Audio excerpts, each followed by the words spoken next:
Hello everyone and welcome. In today's video, I'm going to show you guys how to replace the rear shocks on your 2007 through present day Toyota Tundra pickup truck.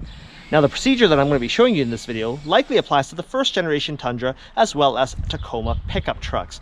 Some basic tools that you're going to need are a 17mm wrench, a 17mm socket, as well as ratchet, a flat bladed screwdriver, a set of vice grips, a mallet, and a small hydraulic jack, and some anti-seize compounder, and most importantly, some penetrating lubricant such as liquid wrench. Now the pickup truck I've got behind me here is a second generation 2010 Toyota Tundra double cab SR5 model. And so it is not a TRD version, so it's got the stock suspension, which is quite plush. These shocks actually aren't even leaking yet. They're still good, but you can see here that the bushing is starting to crack and get really gross. And so I decided that I'm going to replace them with a set of TRD off-road shocks. I bought them from a local guy and it was pulled off a 2019 Tundra, which by the way are fully compatible between the 2 and 2.5 gen Tundras. These ones I believe are Bilstein 4600s, so they're a stiffer ride than stock, but as you can tell here, they are practically brand spanking new.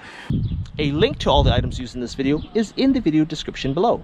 Let's get started. So in order for us to remove the shock, probably the most difficult part of this job is actually getting this top 17mm nut off of the top of the shock. And so in the days prior to me doing this video, I've been spraying this top shock bolt and the lower shock mount bolt with a bunch of liquid wrench and just letting it have time to actually break through all the corrosion on this thread. I live in the Rust Belt in Canada, so there is a decent amount of rust on it.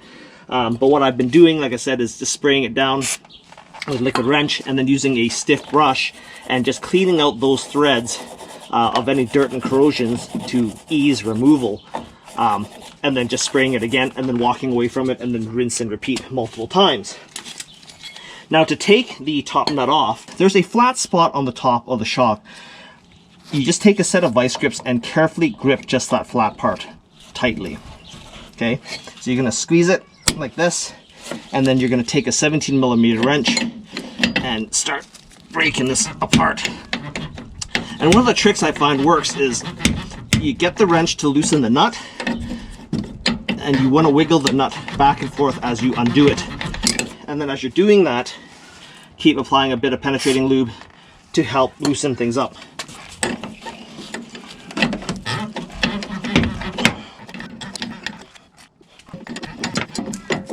Now if you feel this nut getting tight from dirt and corrosion, tighten it back down and then use your stiff brush to clean the threads out again and apply more penetrating lube until you feel things come loose freely.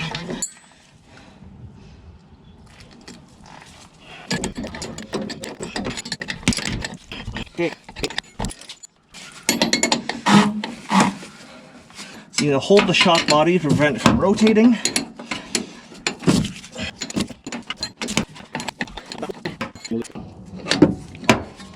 And once you've got it off, just undo it like this. Came out perfectly, even though the thing was rusted to hell. Alright, so now with the top shock bolt removed, we can go ahead and take off the bottom. You need a 17mm socket and wrench. And again, spray it with lots of penetrating lube. Work this bolt and nut back and forth.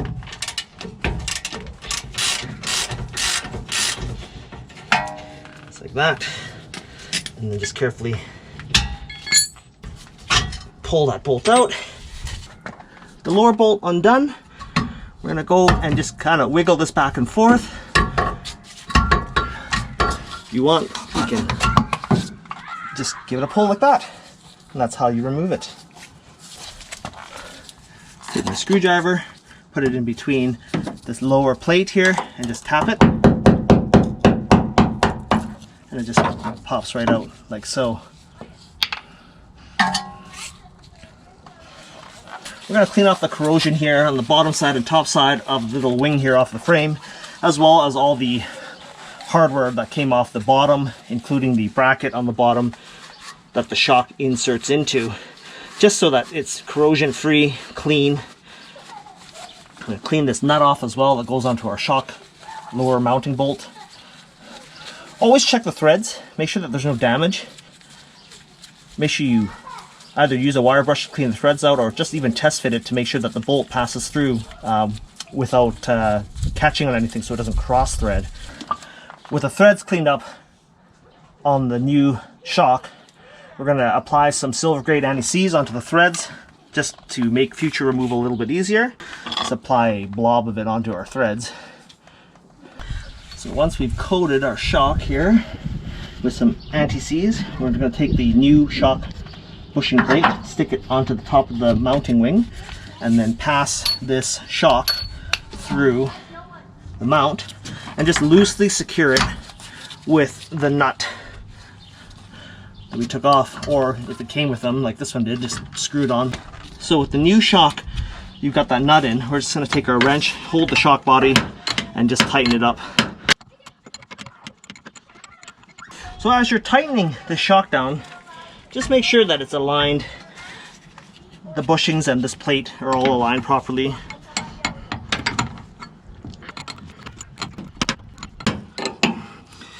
I finally hit the stop, and now I'm just going to take my vice grips, very carefully pinching that little top of the flat part on the strut without damaging the threads. Squish it just to hold it in place, and then I'm just going to snug this nut up. 16 foot-pounds is really not much force, just like that. It's like doing spark plugs, minimal amount of force. We release our vice grips. Now the lower shock bolt, similar to what we did on the top, we're going to coat this thing in anti-seize so that it doesn't ever seize in our new shock in the future. Just coat this thing. Now you'll notice here that this shock doesn't line up to the hole. That's because we actually have to compress this shock to get it in. I've got a small hydraulic jack here that I'm going to use to help compress the shock. So just prevent the shock from binding against the bracket.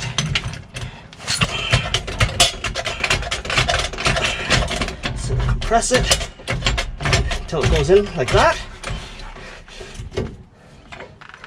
Then you could lower it because now the wings catch that edge of the shock. And then I'm just going to use my 17mm socket. Jack up on the bottom of the shock, right in the middle.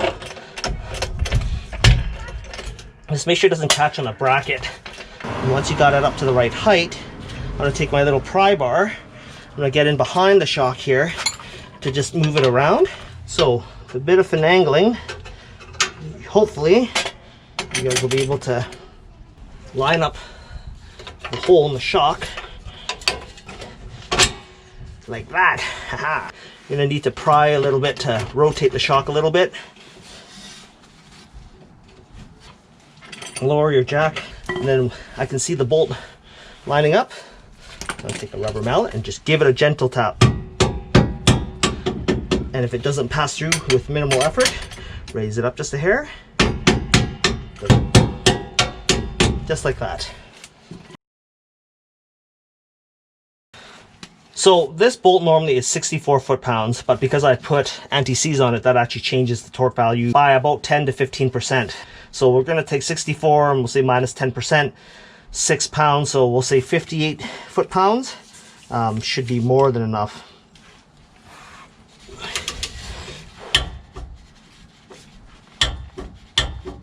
Okay. And this is what it looks like once it's installed.